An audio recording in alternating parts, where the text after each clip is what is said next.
អត្ថប្រយោជន៍ដ៏អស្ចារ្យរបស់ផ្លែក្រូចឆ្មា Lemon និង Lime ផ្លែក្រូចឆ្មាជាពិសេសទឹករបស់វាគឺជាប្រភពនៃសារធាតុចិញ្ចឹមដ៏មានតម្លៃបំផុតមួយនៅក្នុងពិភពអាហារូបត្ថម្ភផ្លែឈើនេះសម្បូរទៅដោយវីតាមីន C និងសមាសធាតុសំខាន់ៗជាច្រើនដែលផ្ដល់អត្ថប្រយោជន៍ដល់សុខភាពយ៉ាងសម្បូរបែប 1. ពង្រឹងប្រព័ន្ធភាពស៊ាំ Immunity Booster ក្រូចឆ្មាសម្បូរទៅដោយវីតាមីន C ខ្ពស់ដែលជាសារធាតុប្រឆាំងអុកស៊ីតកម្មដ៏សំខាន់ការពាររាងកាយវីតាមីន C ជួយជំរុញការផលិតកោសិកាឈាមសនិងជួយឲ្យប្រព័ន្ធភាពស៊ាំមានសុខភាពល្អក្នុងការប្រយុទ្ធប្រឆាំងនឹងការឆ្លងមេរោគជំងឺផ្តាសាយនិងជំងឺផ្សេងៗប្រឆាំងការរលាកក្រូចឆ្មាក៏មានឥទ្ធិពលប្រឆាំងនឹងការរលាក anti-inflammatory ផងដែរ 2. ការពារគ្រោះក្នុងតម្រងនោម Kidney Stone Prevention នេះគឺជាអត្ថប្រយោជន៍ដ៏លេចធ្លោមួយនៃក្រូចឆ្មាអាស៊ីតស៊ីត្រិកមានផ្ទុកជាតិអាស៊ីតស៊ីត្រិកខ្ពស់ដែលជួយបង្កើនកម្រិតជាតិស៊ីត្រាតនៅក្នុងទឹកនោមស៊ីត្រាតជាសមាសធាតុធម្មជាតិដែលភ្ជាប់កាល់ស្យូមនិងជួយការពារការកកើតនៃគ្រោះតូចៗនៅក្នុងតម្រងនោម 3. ជំនួយដល់សុខភាពបេះដូងនិងសរសៃឈាមការទទួលទានក្រូចឆ្មាអាចជួយកាត់បន្ថយហានិភ័យនៃជំងឺបេះដូងវីតាមីន C និងជាតិសរសៃសារធាតុទាំងនេះត្រូវបានផ្សារភ្ជាប់ទៅនឹងការកាត់បន្ថយឱកាសនៃការស្លាប់ដោយសារជំងឺសរសៃឈាមបេះដូងបន្ថយសម្ពាធឈាមសារធាតុ flavonoids នៅក្នុងក្រូចឆ្មាអាចជួយការពារប្រឆាំងនឹងជំងឺដាច់សរសៃឈាមខួរក្បាលនិងជួយដល់ការគ្រប់គ្រងសម្ពាធឈាម 4. ជួយដល់ការស្រូបយកជាតិដែក Iron Absorption វីតាមីន C ដើរតួនាទីយ៉ាងសំខាន់ក្នុងការស្រូបយកជាតិដែកពីប្រភពរុក្ខជាតិឲ្យមានប្រសិទ្ធភាពទៀងមុនដែលអាចជួយបង្ការជំងឺខ្វះគ្រាប់ឈាមក្រហម Anemia 5. ថែរក្សាសុខភាពស្បែកទម្លិត Collagen វីតាមីន C គឺចាំបាច់សម្រាប់ការផលិត Collagen ដែលជាប្រូតេអ៊ីនសំខាន់ជួយឲ្យស្បែកមានភាពតឹងណែនកាត់បន្ថយស្នាមជ្រួញនិងជួយឲ្យមុខរបួសឆាប់ជាសះស្បើយប្រឆាំងភាពចាស់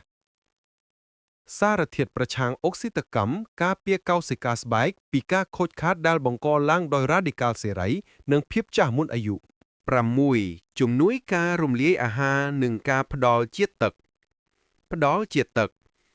ក្រូចឆ្មាជួយធ្វើឲ្យទឹកធម្មតាមានរសជាតិឆ្មាញ់ជាងមុនដែលជំរុញឲ្យអ្នកផឹកទឹកបានច្រើនគ្រប់គ្រាន់និងជួយការពារការខាកជាតិទឹកជំរុញការរំលាយអាហារ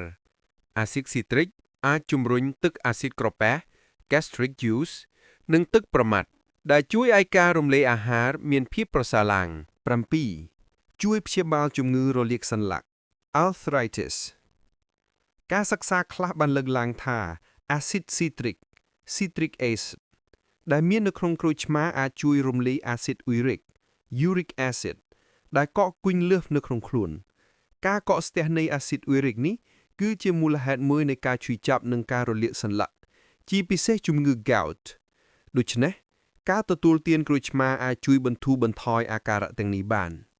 8. ឥទ្ធិពលប្រឆាំងបាក់តេរីនិងមេរោគទឹកក្រូចឆ្មាត្រូវបានគេប្រើប្រាស់ជាយូរយារណាស់មកហើយជាភ្នាក់ងារប្រឆាំងមេរោគនិងបាក់តេរីសម្បកក្រូចឆ្មាសារធាតុរុក្ខជាតិដែលមាននៅក្នុងក្រូចឆ្មា polyphenol ជួយការពារមេរោគមិនឲ្យចូលទៅក្នុងខ្លួនទប់ស្កាត់ការលូតលាស់នៃបាក់តេរីបង្កគ្រោះថ្នាក់មួយចំនួនដូចជា Salmonella និង Staphylococcus 9. ជួយដល់សុខភាពផ្លូវដង្ហើមវីតាមីន C នៅក្នុងក្រូចឆ្មាអាចជួយបង្កើនភាពធន់ទ្រាំទៅនឹងកត្តាខាងក្រៅដែលបង្កឲ្យមានជំងឺ HERT ឬ asthma attack លើពីនេះគុណសម្បត្តិប្រឆាំងការរលាករបស់វាជួយប្រយុទ្ធប្រឆាំងនឹងការឆ្លងមេរោគផ្លូវដង្ហើមនិងការរលាកបំពង់ក 10. ជួយសម្រកទម្ងន់ក្រូចឆ្មាត្រូវបានគេលើកតម្កើងថាជាអាហារជំនួយការសម្រកទម្ងន់ជាតិសរសៃពេកទីន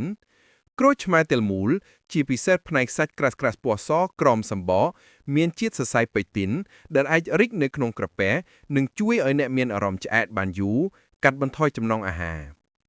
ទោះជាយ៉ាងណាទឹកក្រូចឆ្មាសុទ្ធមានជាតិពេកទីនតិចតួចណាស់ 11អាចជួយដល់ការរំលាយអាស៊ីតអ៊ុយរិកក្រូចឆ្មាជួយរំលាយកាកសំណល់អាស៊ីតអ៊ុយរិកដែលលើសក្នុងខ្លួនហើយបញ្ចេញតាមទឹកនោមជួយបន្ធូរអាការៈឈឺសន្លាក់ដែលបណ្ដាលមកពីជំងឺ gout ចំណាំដោយសារតែក្រូចឆ្មាមានអាស៊ីតខ្លាំងសូមចាំថាត្រូវផឹកឬទទួលទានខុសបរិមាណល្មមនិងខ្ពុះមាត់ជាមួយទឹកធម្មតាក្រោយពេលទទួលទានដើម្បីការពារស្រោមធ្មេញពីការខូចខាតបើគិតថាវីដេអូនេះល្អសូមជួយចែករំលែកបន្តផងសូមអរគុណ